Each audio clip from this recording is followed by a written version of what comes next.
This is how to run the Volvo bunk heater. You must have the ignition in the off position, and then you just come back to the bunk and you press this button.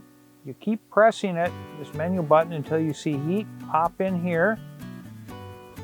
Press on, set, and then control your heat right here. Your fan speeds are right here. You want to turn up the fan speeds, you can. They're right in here. And it does take a few minutes for your bunk heater to start with the air tops.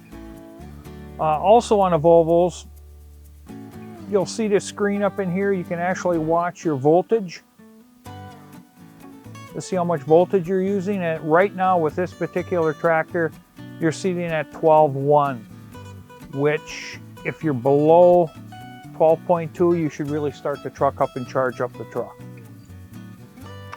Then, to shut it off, all you have to do, press the menu again,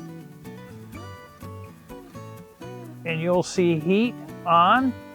So you want to go off, set, and off.